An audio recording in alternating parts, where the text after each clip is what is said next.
Julius Malema de l'Afrique du Sud, un homme courageux et brave pour beaucoup d'autres choses, s'est présenté ouvertement pour s'exprimer en ce qui concerne Israël et la Palestine.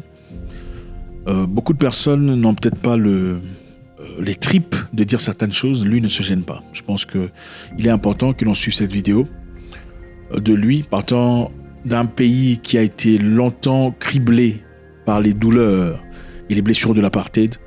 Il a eu beaucoup de mots à dire et n'a pas réservé aucun coup. On y va. We are not downsizing.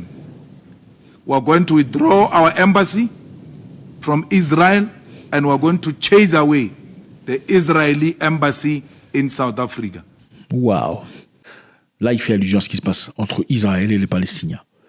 Nous allons, nous, l'Afrique du Sud, fermer notre ambassade en Israël, rappeler nos diplomates et aussi fermer l'ambassade ici d'Israël de chez nous et renvoyer les Israéliens chez eux. Très fort, n'est-ce pas? We will not allow any of the teams, any of our people, to go and participate in sporting activities or festivals or anything of that sort in Israel. Nous ne permettrons pas aux Sud-Africains d'aller en Israël pour aller participer à quelconque événement sportif, social, musical, peu importe, nous ne l'autoriserons pas. Je vous rappelle que Julius Malema faisait partie de l'ANC, qui est le parti politique de Nelson Mandela. Il a progressé, a fait ses débuts, a beaucoup évolué à côté de maman Winnie Mandela, auprès de laquelle il a eu beaucoup d'inspiration et beaucoup de motivation.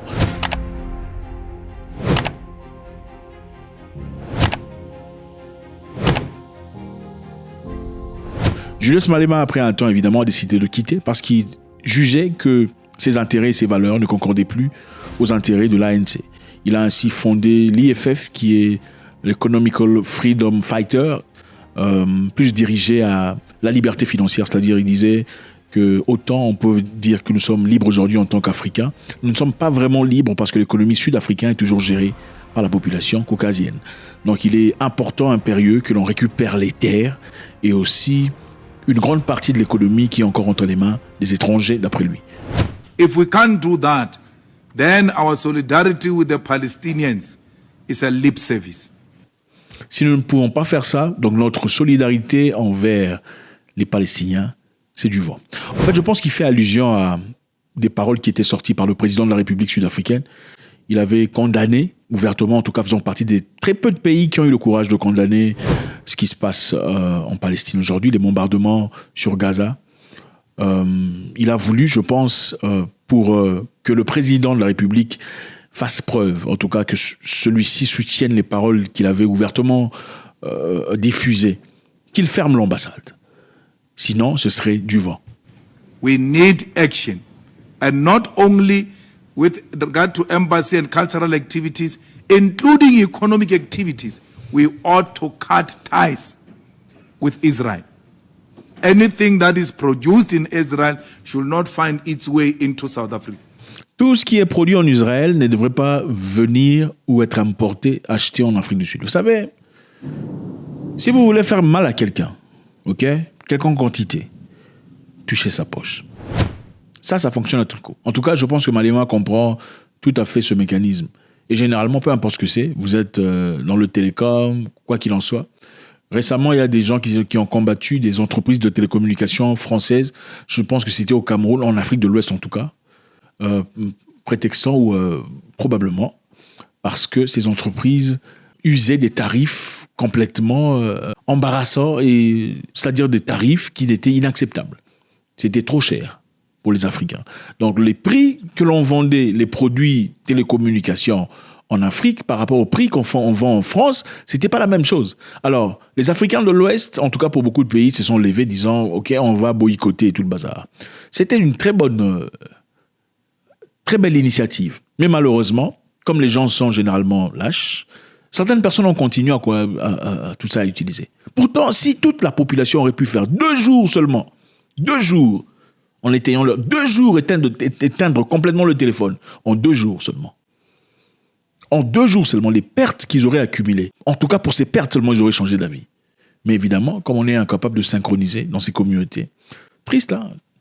Triste, malheureusement. Pendant qu'il y a certainement une grande partie de la population qui s'était décidée d'obtempérer, de ne pas utiliser leur téléphone. Certains étaient là, obsédés sur Instagram, obligés d'y aller jeter un coup d'œil, continuant ainsi à détruire même le combat pour lequel les gens se lèvent. Alors là, Malema dit, les produits venant d'Israël ne devraient plus faire partie des produits qui sont importés en Afrique du Sud, pour toucher le point le plus sensible, d'après lui. For how long are we going to fold our arms and allow Israel to kill those people in Palestine? Our struggle is not a localized struggle. Our issues are international. You must see Palestine even when you are here. You must feel the pain of Palestinians even when you are here. Il faut sentir la douleur des Palestiniens même quand vous êtes ici, il dit. Children are being killed. Children are being stabbed. Women are being bombed in Palestine. Soldiers have occupied that place. There are a lot of entry areas. Even if you are not a Palestinian or a Jew, you want to visit Palestine, you are subjected to a huge harassment by Israel. Wow. Donc, si on va visiter la Palestine, par exemple, en tant qu'étranger, même si vous n'êtes pas palestinien ou vous ne faites pas partie du pays, vous êtes sujet à beaucoup de tracasseries. D'énormes, moi je ne sais pas toi, je n'ai jamais été, d'après Julius Malema, on est sujet à beaucoup de tracasseries pour simplement aller faire un tour là-bas, pour aller visiter. So that must come to an end. We are saying to apartheid Israel, respect democracy. We have nothing against you except the system of oppression, occupation of Gaza is wrong. And we are saying return the land in the same way we are demanding our land here in South Africa. Let the people of Palestine own their own land. Which is happening in Palestine has been condoned by the USA. If the USA was not agreeable to the oppression of the people of Palestine, that Israel will not be arrogant. Malema pense que la raison pour laquelle Israël a le courage de faire ce qu'Israël fait, c'est parce qu'Israël est soutenu par les États-Unis. Et vous savez, les amis, les États-Unis est l'ami d'Israël. Parce que, voilà, quand les États-Unis soutiennent quelque chose aux Nations Unies, quelqu'un pays qui ose s'y opposer est très souvent sujet à beaucoup d'observations. Et c'est-à-dire, tu ne soutiens pas ce que je veux, c'est-à-dire que tu es mon ennemi. C'est généralement ça la politique américaine. Et généralement, beaucoup de personnes, évidemment, pour éviter d'être dans la ligne de mire américaine, ils évitent simplement de se prononcer contrairement à tout ce que les Américains choisissent de faire.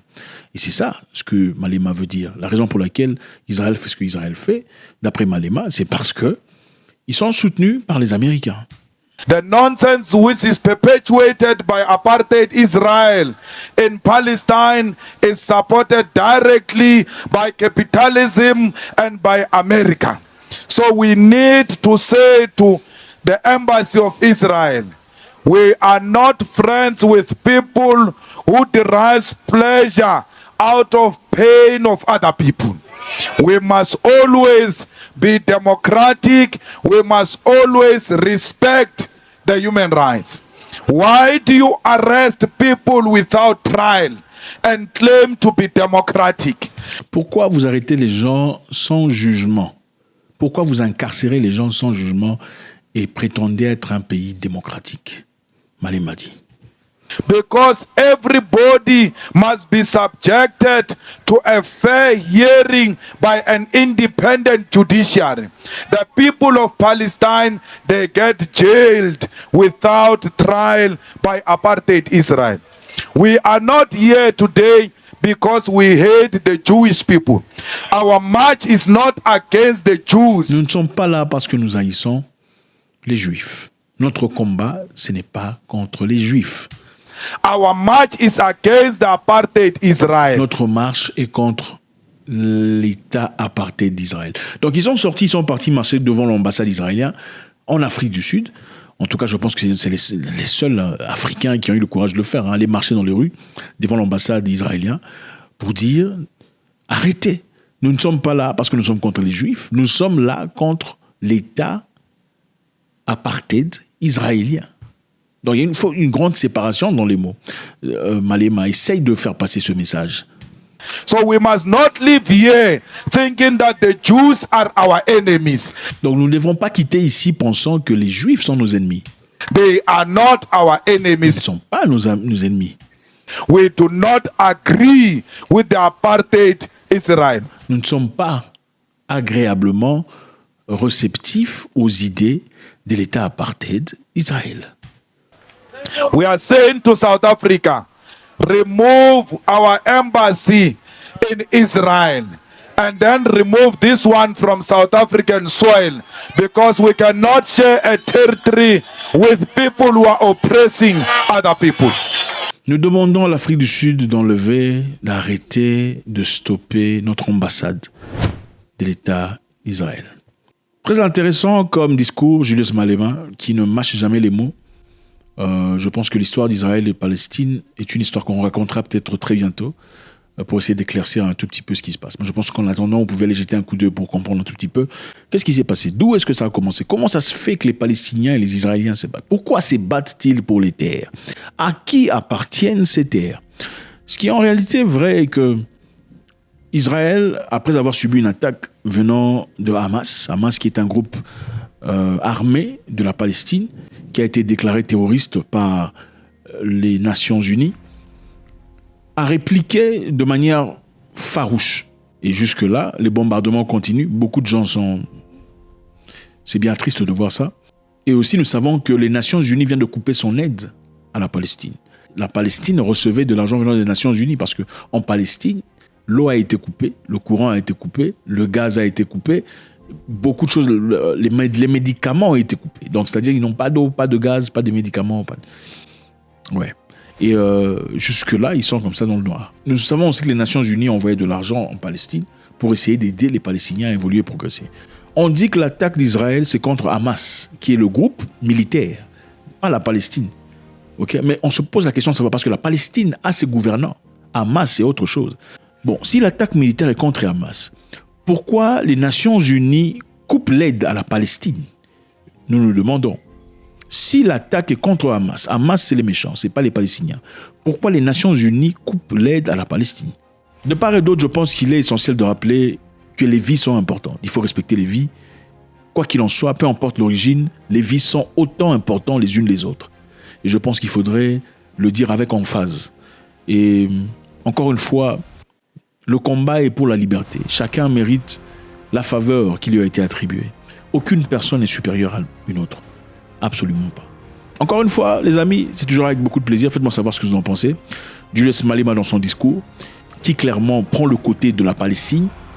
Est-ce que vous pensez qu'il a raison de s'exprimer ainsi? Faites-moi savoir. Est-ce que vous pensez qu'il a tort de le dire? Faites-nous savoir. Quelle est votre opinion dans cette histoire? Votre contribution est très nécessaire. Ne partez pas sans nous le faire savoir. God bless.